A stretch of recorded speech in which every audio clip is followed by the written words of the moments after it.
In this week's Parsha, Parshas Vayetzei, is the story of the 20-year exile of Yaakov Avinu in the house of Lavan. And although there was much suffering there, it was also a time of tremendous achievement. This is really where the structure of the Jewish people was created. Yaakov's children, except for Binyamin, were born here. And that lays the groundwork, the foundation for the Jewish nation. There's a pair of midrashim that we have quoted on other occasions that comment on a verse in the book of Eov. Eov, Job says about himself, Lo shalafti, I was not tranquil. V'lo shakatati, I was not quiet. V'lo nachti, I did not rest. V'yavo roges, and the terribly agitating thing came upon me. So there are four different expressions of discontent, if you will. In one place, the Medrash says these correspond to the four great sorrows, the great troubles in the life of Yaakov Avinu. Lo shalafti me'esav. The first great trial was his contention with Esau, which we read about in last week's parsha. V'lo shakatati milavan. That's the second great distress. In this week's parsha is contention with Lavan. V'lo nachti midina. That's in next week's parsha. The crisis of Dina's abduction and the war that his children waged to save her, and all the consequences of that. And V'yovo roges, the terribly disturbing thing came. This is Rogzo Shel Yosef. This, of course, was the disappearance of Yosef and all that followed, which we're going to read about in 2 weeks. So these are the four great sorrows in the life of Yaakov Avinu. In another place, the Medrash sets up a correspondence between these four phrases and the four kingdoms that rose against the Jewish people. The Lo shalafti mi Bavel, that's a reference to the Babylonians. Lo shakatati mi Paras, and I was not quiet because I faced Persia. Lo nachti mi Yavan, that's a reference to the Hellenists. Hanukkah story. And V'yovo roges, this of course is Edom, the final exile, the destruction of the second temple, and all that follows. In many Svarim, the two midrashim are discussed in parallel, but somehow the four great kingdoms, the four antagonists of the Jewish people, correspond to the four great sorrows in the life of Yaakov Avinu. And that's not so outlandish, because there's a theme which runs through the commentary of the Ramban, the Sefer Bereshis, which is the idea of Maisa Avos Siman Lubanim. That which happened to the forefathers foreshadows, it foretells, it's an omen for that which is going to occur to the nation as a whole. So if there were four great crises in the life of Yaakov Avinu and four great crises on the national level, we would expect that there should be some parallel. If so, it comes out that the story of Yaakov Avinu in the house of Lavan, our parsha, corresponds to Persia, corresponds to the Purim story. We have to understand exactly what is the connection. It's obviously, it's a golus, it's an exile, but why exile to Persia? What is the exact correspondence between this story and the story of the Jews in Persia? Let's put that in the back burner, and let's discuss a little bit about Yaakov Avinu. As we last week discussed the idea that the mystics tell us, the Mekubalim tell us, that Yaakov is the exemplar of the trait of emes, of truth. You would hardly get that impression from last week's parsha. Last week's parsha, Yaakov himself engages in a tremendous deception. We discussed the moral issues behind that. But Yaakov Avinu, in the mystical tradition, is the exemplar of the midah of emes, the midah of truth. And truth really is a very, very broad quality. It encompasses many different aspects.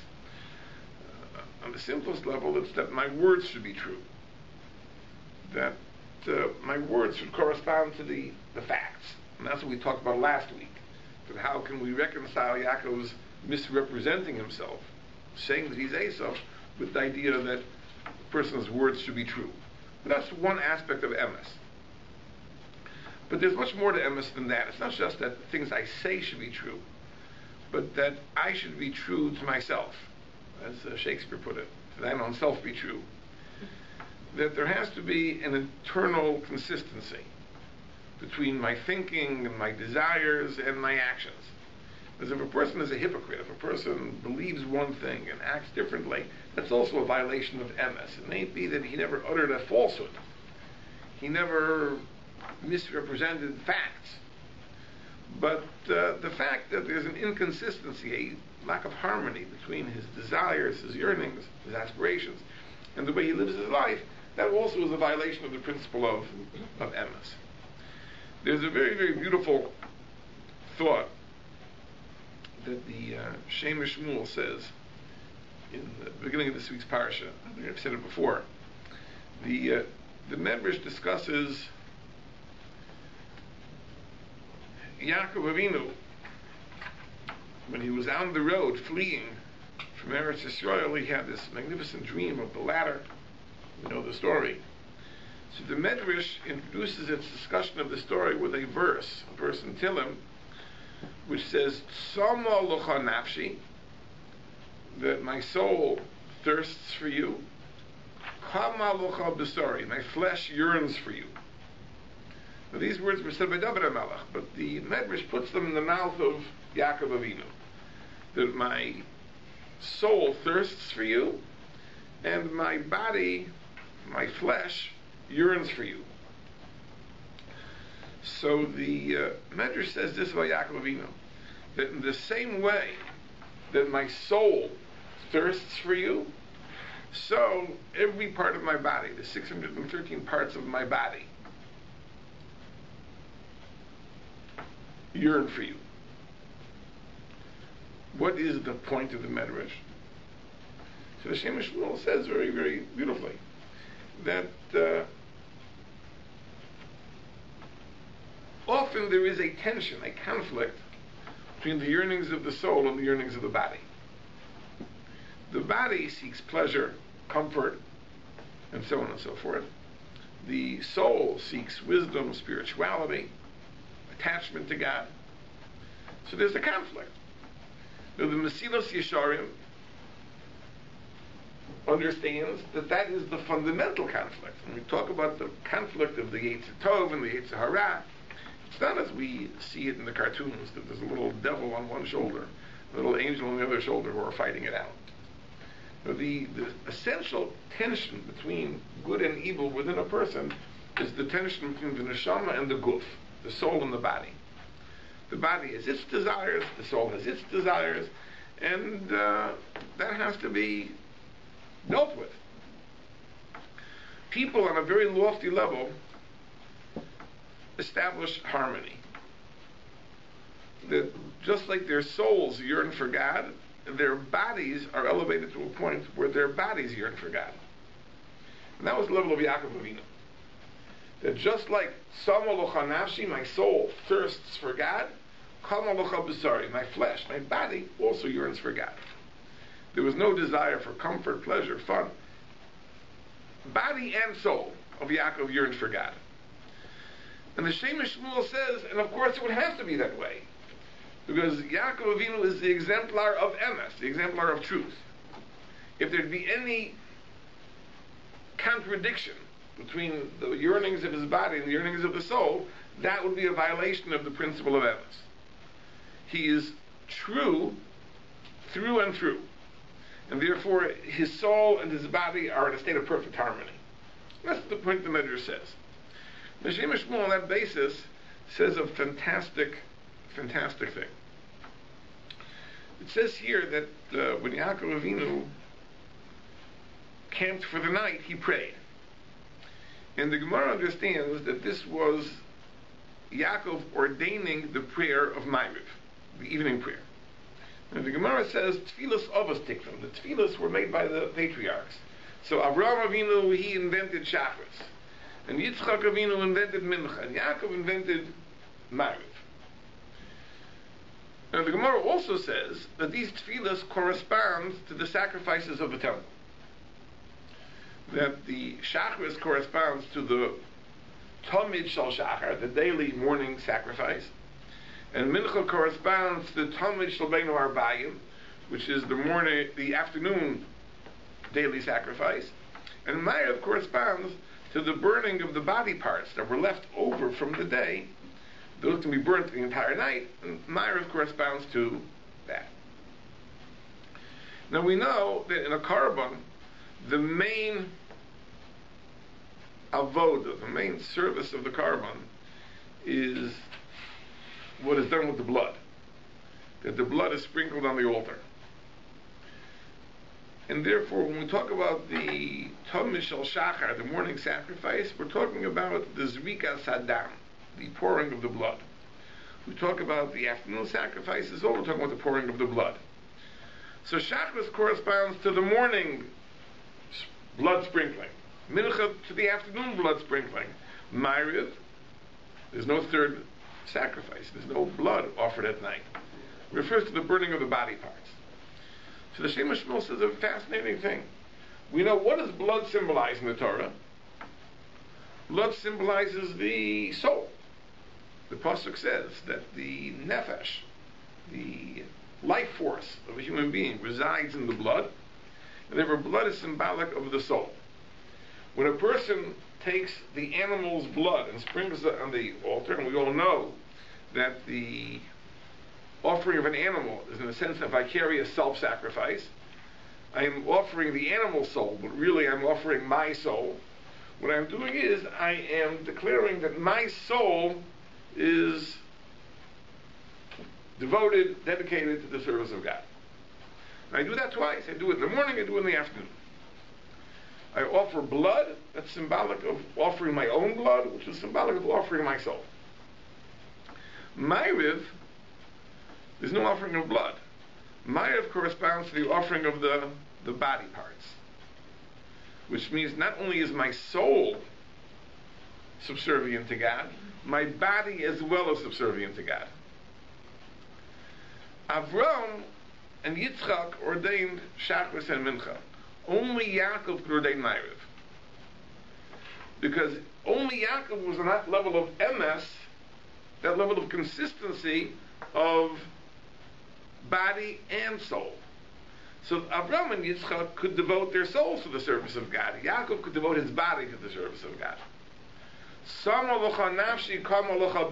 therefore the tefillah that he ordained corresponds not to the offering of blood, which is symbolic of the soul, but the offering of the body parts, which is symbolic of the body. I just want to add one other detail to this. The Shem Shmuel doesn't say this, but the Gemara says a fascinating thing. The Gemara says that Shachris and Mincha are obligatory. Tfilas Arvis Mariv is Rishus. It's voluntary.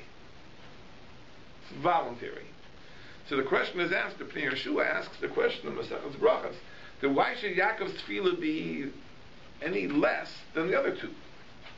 If Avram's tefillah is obligatory and Yitzchak's tefillah is obligatory, why should Yaakov's tefillah be voluntary? That's the question he asks. But I think the answer is very simple in light of all of the above. Because what does it mean when we say something is obligatory? It means you have to do it even if you don't want to do it. That's what an obligation is, right? There are things you have to do. You don't want to do them. You have to do them anyway. It says Yaakov's tefillah could not be said in those terms. Because Yaakov is emes, is total consistency, total harmony. There's no such thing as a contradiction between what I want and what I do. The very essence of Yaakov is that perfect harmony between the desire of the soul and the desire of the body. There's no tension, there's no conflict. And therefore Yaakov's tefillah has to be a voluntary tefillah. It has to be a tefillah which I say only because I want to. If I say it because I have to, that's a violation of emes. That isn't appropriate for Yaakov Avinu. So Yaakov Avinu achieved this tremendous level of internal consistency, which is also an aspect of emes. But there's another aspect of emes I'd like to talk about, which Rabbi Dessler calls the mabot ha'emes, the view of truth, meaning seeing things as they truly are. But this is an important thing. You see, we tend to think, what is the opposite? What is the antithesis of emes? The antithesis of emes is sheker. You have the truth, you have a falsehood, you have a lie. But the truth is, there's something else. The antithesis of truth is not only a blatant lie, it's an illusion. In Hebrew it's called dimyon. Dimyon, fantasy, illusion, is also the antithesis of truth. Truth means you see things as they truly are. You have an eye which perceives truth. And sometimes we live in a dream world, we live in a fantasy world. Sometimes the fantasy world is more pleasant than the real world. You know, we may be very, very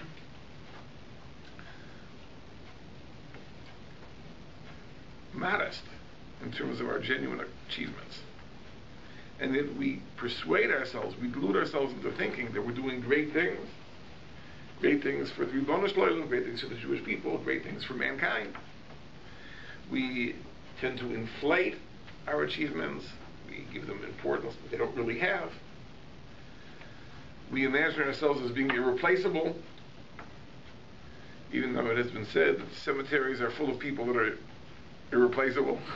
Nobody's irreplaceable. But we tend to think of ourselves as that way. You know, it's a very, very frightening thing when we take a vacation and we come back and everything is better than we left it. Right? We don't wish misfortune on anybody, but you know, it would be nice to come back and see everything fell apart in our absence, how desperately we're needed, how important we are, that our children can't take care of themselves, and we come back and the house is spotless and the laundry is done and everyone is well fed. What do they need us for? Okay, we tell ourselves, yeah, for a week they can do without us, but you know, if we go away for longer than that, everything would fall apart. But the truth is that we are guilty of this self-delusion sometimes. So it really is more pleasant than the reality. There's a person of emes. It's not enough to say the truth. It's not enough to even be consistent and avoid hypocrisy. A person has to have an accurate picture of reality. A person can't look at the world and be deluded and be convinced that things are not as they are. And the truth is that that's what this parsha is really all about. Because what is Lavan? The antagonist of Yaakov in this week's parsha. Lavan is the master of illusion. The pasuk says that he's Lavan ha'arami, Lavan from Aram. But the Balaturim points out that the letters of Arami can be rearranged to spell Ramai. Ramai is a con man. It's a con man. So what does a con man do? A con man creates an illusion. Because he convinces you, he persuades you, things are not as you think they are. You know, there's a great development in some swamp in Florida that really is, the next resort, and you buy in, and then you discover it's really just a swamp. That's what the con man can do. That's what Madison Avenue does. Now, how does Madison Avenue sell its products? Nowadays, commercials don't even tell you anything about the products.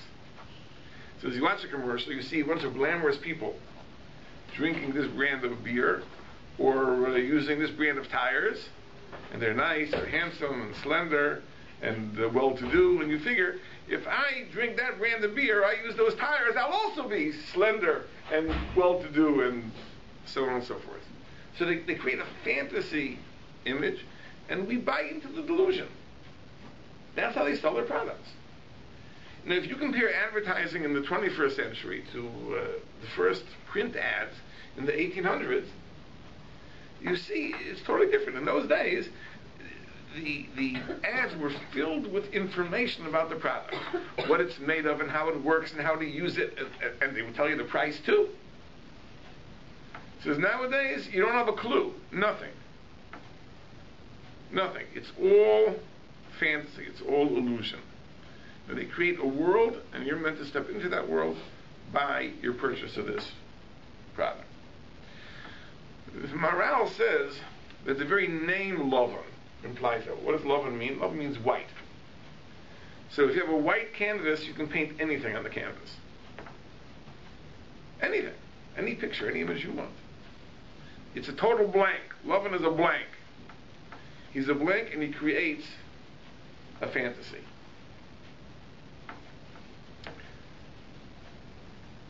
And we pointed out in the past that there is something positive to that too. This mention of Tzadok HaKayan says that all self-improvement is rooted in a fantasy. In other words, if a person would see himself as he is, then he might come to the conclusion that it's hopeless. How can I change? How can I be any better than I am? But if he sees himself as improved, that gives him the inspiration to work for it.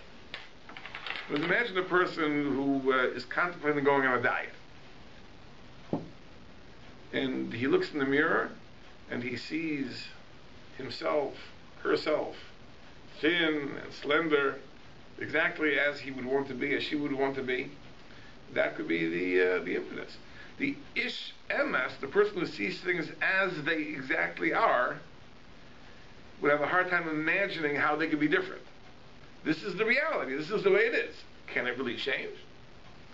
So Tzadok HaKayin says that all self-improvement, all tshuva, is really based on the ability to see yourself as you are not. And he writes that this ability we did not get from Yaakov Avinu. This we got from Lavan. You don't realize it, that Yaakov had 4 wives. So Rachel and Leah, we knew were daughters of Lavan. But the Medrash says that Bilhah and Zilpah, the maids, were also daughters of Lavan. Which shows what a lowlife Lavan was, that he took 2 of his daughters and made them servants to the other 2. Probably they were from different mothers. But it comes out that really, on our mother's side, so to speak, all our genes come from Lavan. Right? We have Yaakov on the one hand, and we have on the other hand his 4 wives who are all daughters of Lavan. That means everybody has a little bit of Lavan in him. And the Tzadok says that's an important thing, because a Jew needs imagination too. But that imagination has to be carefully controlled. It has to be controlled by the rational intellect. When the imagination is left to run wild, then the person falls into the trap of self-delusion, fantasy, and his life can become a shambles, because he doesn't see things as they truly are. Now this is really the challenge of dealing with a Lavan. Because Lavan welcomes Yaakov Avinu as if he is his best friend. And he brings him in, and he gives him a place to stay, and he gives him a job, and when you read the parsha, you think it's very gracious. Then you discover that Lavan cheats Yaakov at every juncture. Now at the end, the last 6 years, when Yaakov is working for a wage, right, he's already spent 14 years working to marry his 2 wives, but he's working for a wage, which will be paid in sheep. So the pasuk says that Lavan changed the terms of the agreement 100 times. In 6 years, he changed the terms 100 times. Whenever it looked that it was going to be profitable for Yaakov, Lavan changed the terms in his own favor. And then, again, it looked like it was going to work out for Yaakov, he changed it again, and again, 100 times. There's a beautiful story that is told that in Tzfas, in the community of Kubalim in Tzfas, so This is where the Arizal was, and where Rabbi Yosef Karo, the author of the Shulchan Aruch, was, and many others. But the Darshan, the preacher of Tzfas, was Rabbi Moshe Alshich, who wrote commentaries to the Chumash. And every Friday night he would give a drasha. And all the great people of Tzfas would come to the drasha Friday nights. One Friday night it was Parshas Vayetzei. The Alshich was speaking, and he was talking about the 100 ways in which Lavan cheated Yaakov. And he had a calculation. He did this way, and this way, and this way. He was going through all 100 ways. And the Arizal found this so hysterically funny. He was laughing, and he was just beside himself. And no one could understand. It wasn't that funny. What was he laughing at?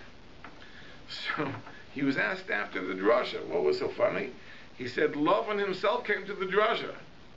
And as the Alsha was explaining, he did this. He says, Lavan was nodding his head. He says, yes, that's what I did. That's what I did. And the Rizal, of course, had eyes to see such things. He able to see Lavan. He saw Lavan nodding his head, acknowledging it. That's how I did it. That's how I did it. And the Rizal thought that was so hysterically funny that he was laughing through the entire lecture. But Lavan was a Kanye. And the truth is that, we who have some objectivity, because we read the story from the Torah, know what Lavan was. Do you know who really was fooled by Lavan? Who was convinced that Lavan was a righteous person? Who was convinced? His sister. Rivka. Yes. Why do you say that? Well, she let her son marry. Okay, maybe Rivka was fooled. But you know who really was fooled? His daughters, Leah and Rachel. You think about it for a second. They must have believed that their father was a very, very righteous man. Let's think of the story. Yaakov comes, and he makes a deal with Lavan that he's going to work 7 years in exchange for marrying Rachel. So he works 7 years, and the time comes for the wedding, and Lavan says that we can't allow this. We can't allow the younger daughter to marry before the older daughter. We have to switch the two. So instead of bringing Rachel to the wedding, he brings Leah to the wedding, and Yaakov doesn't realize until the next morning. Now, you wonder, how is it possible he didn't realize? I just want to point out that in those days, it isn't like nowadays, that during the engagement, the chassan and kala see each other every week, and they go out on dates, and so on and so forth. Probably, from the time of the engagement until the wedding, they weren't allowed to see each other at all. So Yaakov probably had not seen Rachel for 7 years. And therefore it was fairly easy for Lavan to pull the switch. But in any case, the next morning Yaakov comes to Lavan and says, why did you fool me? So he says, listen, lo yeyaseh came in our place, we don't do this type of thing. We don't do this type of thing. So the Medrash says that what Lavan was saying is, maybe where you're from, the younger brother usurps the position of the older brother. Hint, hint. But in our place, we have standards, and we don't allow a younger to marry before an older, and therefore it was understood that if you wanted to marry Rachel, it was understood you would marry Leah first. Of course it was understood. And Yaakov finds himself having to work another 7 years in order to marry Rachel. Lavan gives one concession, that the second 7 years you don't have to work before the wedding. You can have the wedding first, and then you'll owe me the 7 years. That was Lavan's kindness. But that's what Lavan did. So very, very despicable. How did he get away with it? How did he get away with it?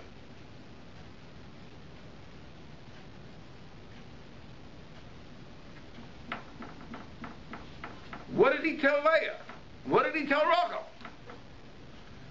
I mean, they had to be willing partners in the deception.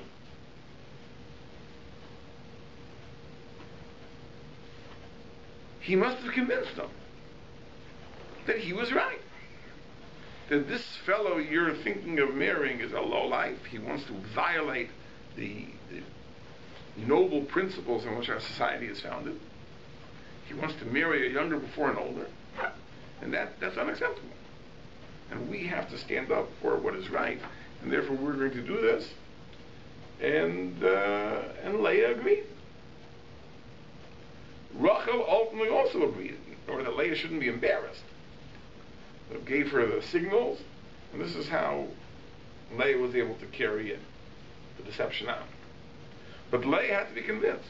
And not only was Leah convinced that she was right, we see later in the parsha an amazing thing. Years later,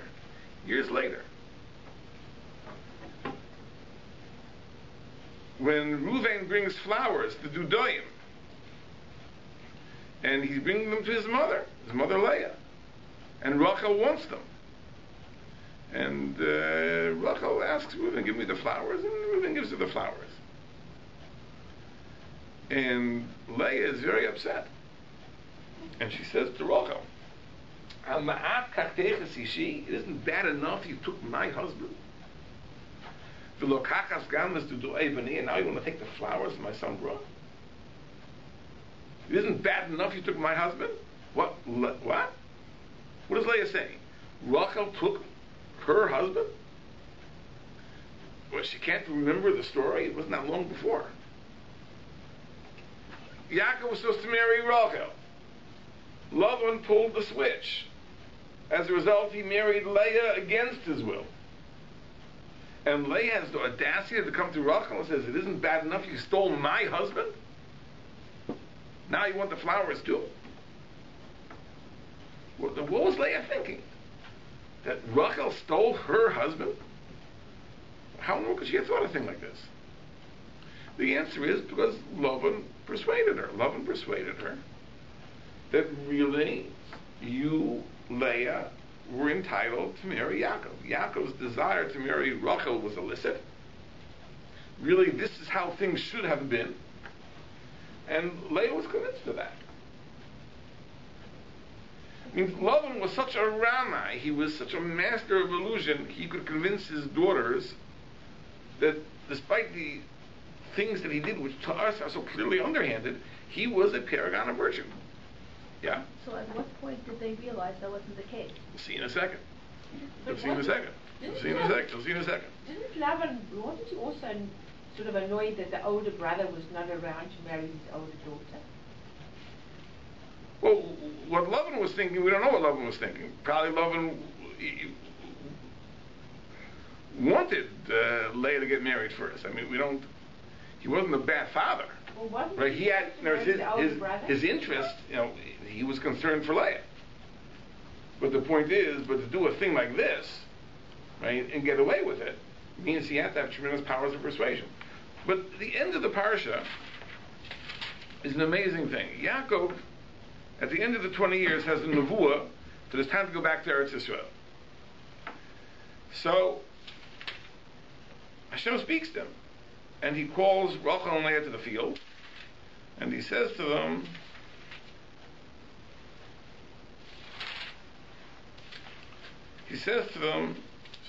I've been observing your father, and he doesn't smile at me like he did in the past. He says, now you know that I worked for him with all my strength, and your father cheated me, and he changed my wages 100 times, and I was only spared from his clutches by the Ribono Shel Olam miraculously. And he tells the whole story of how Lavan tried to cheat him. And what do they answer? And the answer says, we know that. It says, do we have a share in our father's inheritance? He treated us like strangers. He sold us. So Rashi says that in those days the etiquette was that a person had a daughter, he gave her a dowry. And not only did he not give us a dowry, it says he sold us. Right? He made you work to marry us. So we see what a lowlife he is. So now if HaKadosh Baruch Hu says we should leave, we agree to leave. Now this is an amazing thing. What did they say? They said, he sold us. He sold us. Whose idea was that? Whose idea was it that Yaakov should work to marry Rachel?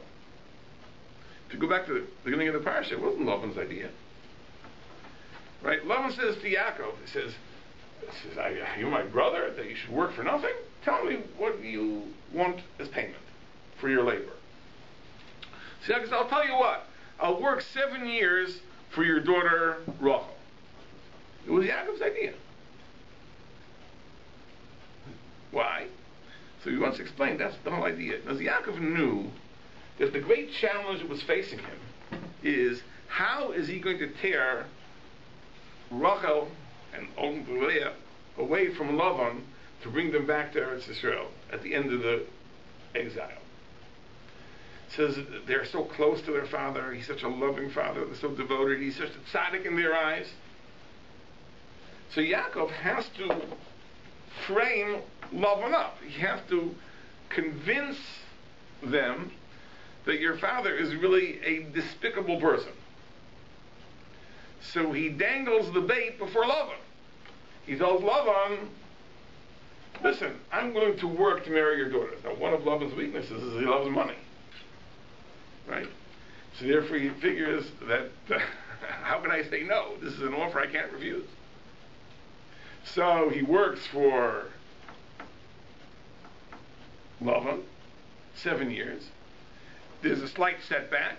Lavan pulls a stunt, and he ends up having to work for 14 years. But that fact, the fact that he had to work 14 years to marry them, that is what convinces them that it's worthwhile to leave Lavan. And therefore, in a sense, we could say that Yaakov lost the battle, but he won the war.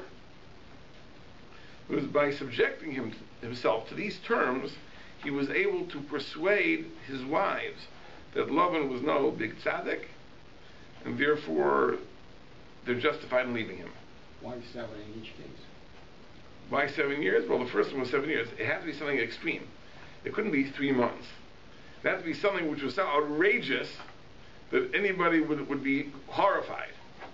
Right? Imagine if the custom was that the girl's father gave a dowry, and instead he demands 7 years of labor.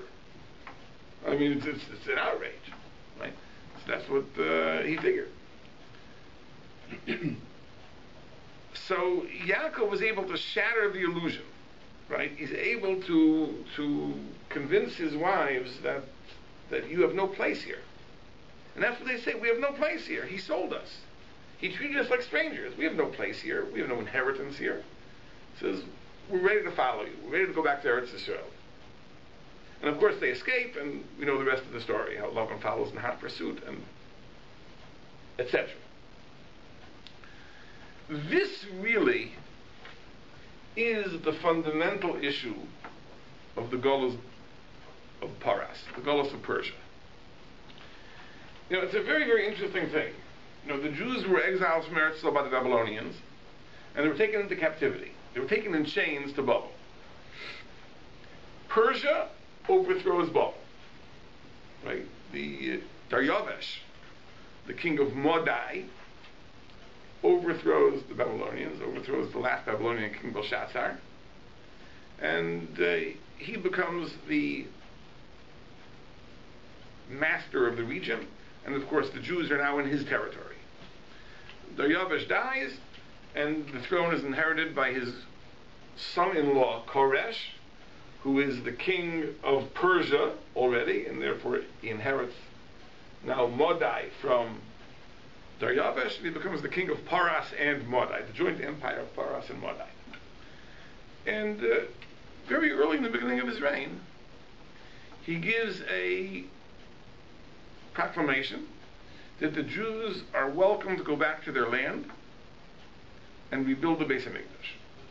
This is the Rishyon Koresh. This is the license. This is the proclamation that Koresh makes. It's like the Balfour Resolution, that the Jews can return to Eretz Yisrael and build the Beis HaMikdash. And what happens? No one goes. no one goes. Only 40,000 Jews returned to Eretz Yisrael, and the vast, vast majority remain behind in Persia. Why is that? It's an unusual galus. We think of galus as being in prison. You're in prison. Right? You're carted off into captivity, and you can't return to Eretz Yisrael. Says the galus bubble was that way. As I said, the galus bubble, the Jews were taken in chains. But the galus of Paras, the galus of Persia, was in a sense a voluntary galus. The king of Persia said, "You can go. You're free to go. Go back to Eretz Yisrael, build a base of Mikdash." And no one went. Why? Because they said, "This is our place. We're here." What galus is analogous to this? By the way, the galus of North America. Right? The galus that we live in, it's a subdivision of the galus Edom. But the galus of North America is exactly this. Nothing stopping us from here. It's a free country. You can leave. Free to go. Why do we stay here? We like it here. This is our place. We were born here. It's familiar. Our friends are here. Our jobs are here. Our family is here. So we stay here. There's no chains. No prison. Nothing holding us back. If we want to go there, so we could, but we don't, because we like it. We like it. And part of that is a self-delusion. We fool ourselves into thinking this really is our place. This is where we belong. We are Canadians, we are Americans, we are whatever. And Eretz Yisrael is foreign. It's not our place. But that's the dimyain, that's the illusion that we live under, that we create for ourselves, because it is more comfortable here. The Gemara says that Eretz Yisrael is niknas b'yisurin. Eretz Yisrael is one of the things that is acquired through suffering. Like, it's not easy. It's not easy. Today it's a lot easier than it was. But it's still not painless. And it's a different culture and a different mentality and a different lifestyle. And if a person lives here with a nice big backyard and he might find himself in Eretz still living in an apartment, it's not that comfortable. The standard of living is lower. There's a lot of religious tensions. It isn't harmonious like it is here in Thornhill. So, we delude ourselves into thinking this is really our place. This is where we belong. And Eretz Yisrael is. But this self-delusion took place back then. This was really the experience of Persia. What ultimately convinced the Jews that Persia is not their place? Haman. Haman convinced the Jews. You see, until now, the Persian kings were benevolent. They were kind. They were generous. They gave Jews rights. They financed the return to Eretz Yisrael. This Haman was able to manipulate Achashverosh in such a way that it dawned on the Jews that this is not our place. This is Golus. This is exile. We are subject to persecution. Right? We live here at the whim of the capricious kings who can be turned from Judeophiles to anti-Semites at the drop of a hat.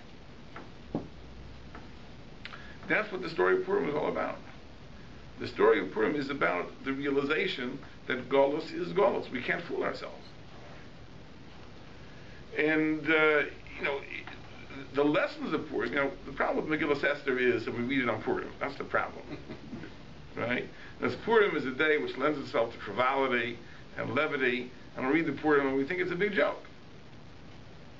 Right? But there's a very serious side to Megillah Esther. Megillah Esther is a story of Jewish survival in Golus. It's how Mordechai uses cunning to gain power. That the Jews should be protected and survive under Persian domination. But for a moment, it is very, very dangerous. Haman is able to turn Achashverosh, and the Jews are in genuine danger of annihilation, if not for their tshuva, if not for the scheming of Mordechai and Esther. Yes? How is it, though, that within 70 years, the Jews seem to believe that they belong there as opposed to in Israel? We see this all the time. 70 years is longer than you think. But I'll give you an example. There are certain periods of Jewish history that you see that in the short span of 50 years, there is a total transformation. If you talk about, for example, the 50 years from 1900 to 1950, right, there's a total transformation of the way we think about our place. In the 1900s, the 1910s, even the 1920s, right, Jews still saw themselves as Germans, as Russians, and so on and so forth. Maybe in Russia it was not as good, but in Germany certainly it was, very, very, very comfortable. And by 1950, obviously, no one believed anymore that Europe was a place for a Jew. A total transformation in the span of 50 years. And you find this all the time, in many different periods of time. In a very, very short period of time, total transformation. If you talk about the 50 years between 1800 and 1850, you talk about a total revolution in religious attitudes. You're talking about traditional communities that turned to secularism and reform and enlightenment and so on and so forth, to the extent that it was, it's unbelievable. 1967 to you talk about 2017. You talk about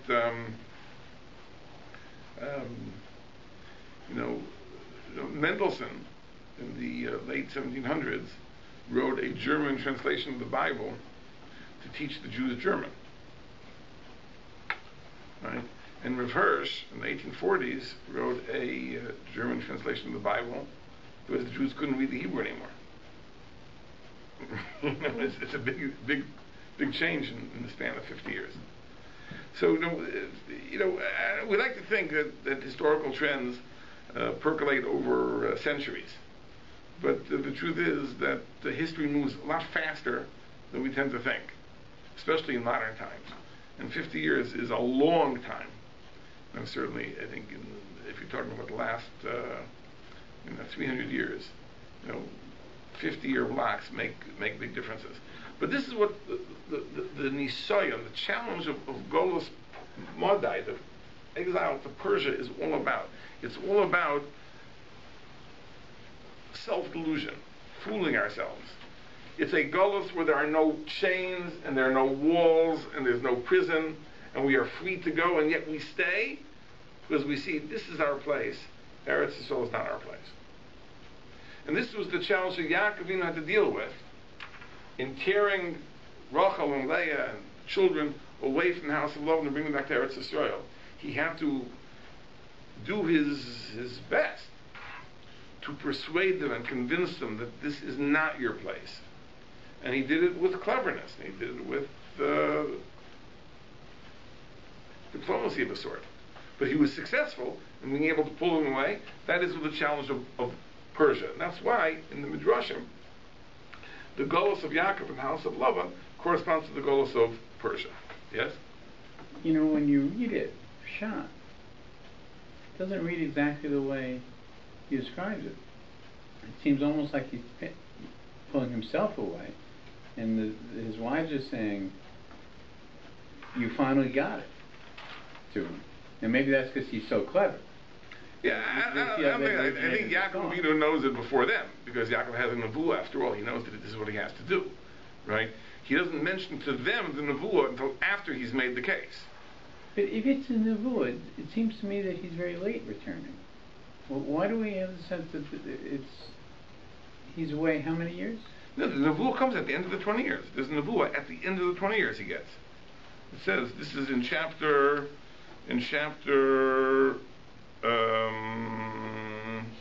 Lamed Aleph, verse 3, that after Yaakov sees that things are turning sour, it says, V'yomer Hashem lo Yaakov, shuv l'eretz avosecha l'moladecha, go back to Eretz Yisrael. This nebuah comes to him at the end of the 20 years. But when he leaves, his father says, get married. And the implication is get married, come back. Isn't it? Of course. And his mother says, I'll send for you. And Devorah is with him this whole time. That's the whole idea. The whole idea is that really Yaakov has been laying the groundwork over the 20 years for being able to come back with his wives. He's not meant to come back himself. He's meant to take Lavan's daughters and Lavan's grandchildren with him. He knows that Lavan is going to follow in hot pursuit. He knows that his life is at risk. He knows he needs his wife's cooperation. But all those things take 20 years to establish. So we're saying that after 10 years of this existence, married to one wife for whatever, 3 years, and he's married to both for 3 years, right? That they wouldn't have left at that point. They wouldn't have left, no.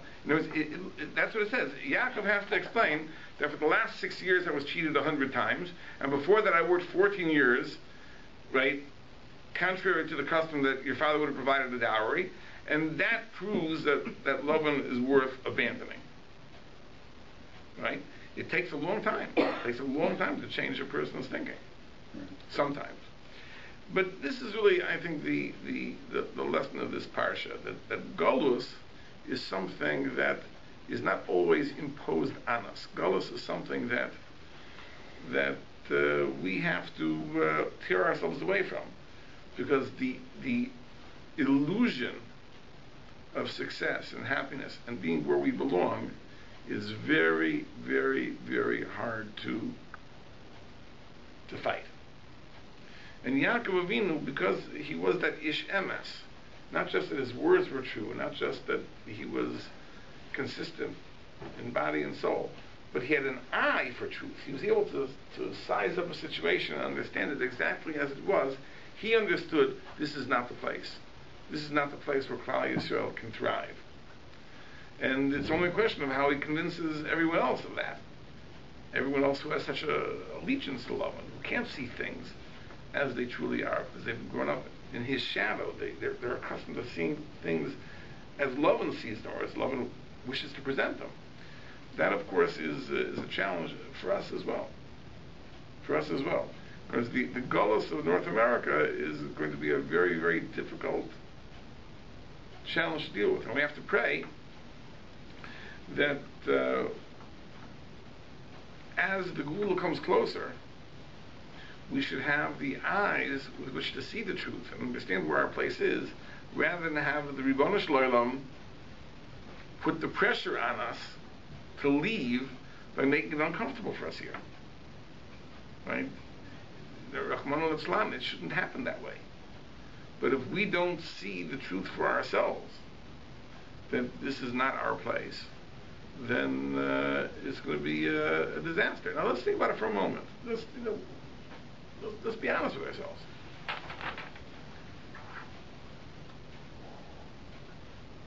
In Israel, even a secular Jew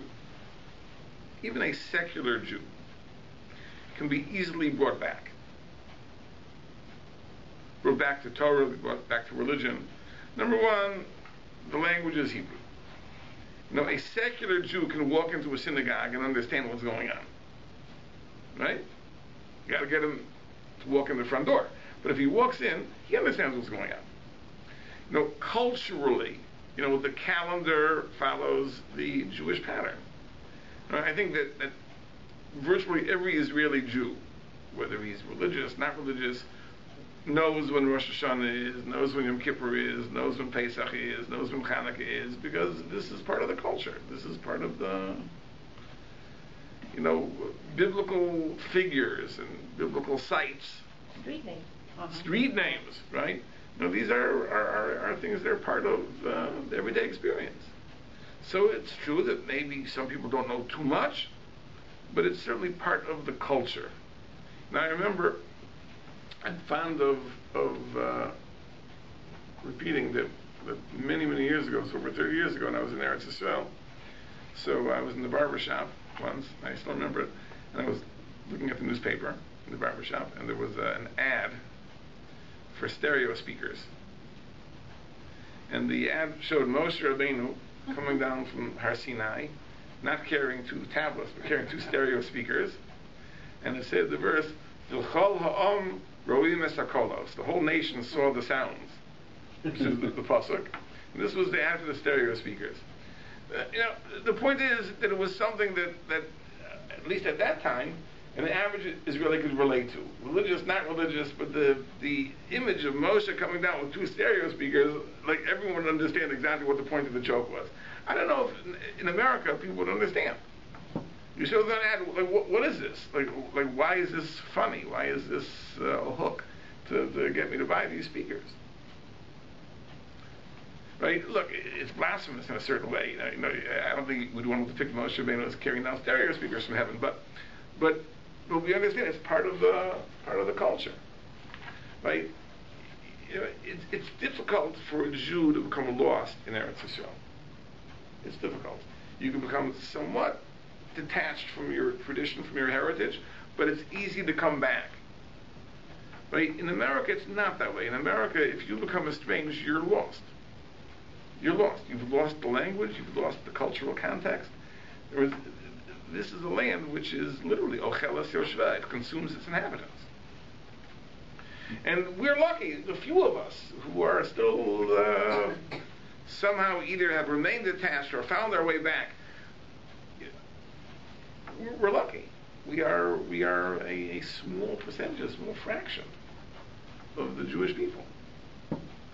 But the intermarriage rates are so high, and the rates of assimilation are so high that this is not the place of the Jewish people. The fact that 5% of Jews remain practicing Jews and observant Jews, even in America, is miraculous. But the fact that who knows? I don't know whether it's 70% or 80% or 90% or not. Is something which is to be expected. Right? The openness of America, the embrace of America, is not conducive to maintaining traditional religious values. So, the fact that we are here, it's almost that we are tempting fate. Because we are saying that we can stay here and survive, but what is the likelihood of this being successful in the long run? The odds are in favor of the house, not in favor of the people playing. So this is something that I think we have to be mindful of, and I think that Parshas Vayetzei is a good time to think about it. It's Golus. It's a Golus where there are no chains, no locks. We're free to go, and yet we stay. And we have to be torn away by a person with the determination of Yaakov Avinu to come back to Eretz Yisrael, to come back to our true place. As we have to do the same. I think that part of the process of this is the fact that even though we do live here, but our opportunities to have a connection to Eretz Yisrael are so rich. Everyone has been there, and everyone has children there, and we visit and we communicate. So it's not like it once was, that it was totally foreign. I think Eretz Yisrael is a part of virtually everybody's experience nowadays. I think the vast majority of religious high school graduates spend some time in Eretz Yisrael, which is a good thing. It's a good thing. That connection is a positive thing. It could be made stronger. But I think that this is something which is very, very important to understand, that that is really where we belong. That is our place. And that is the challenge that emerges from this Parshas Vayetzei.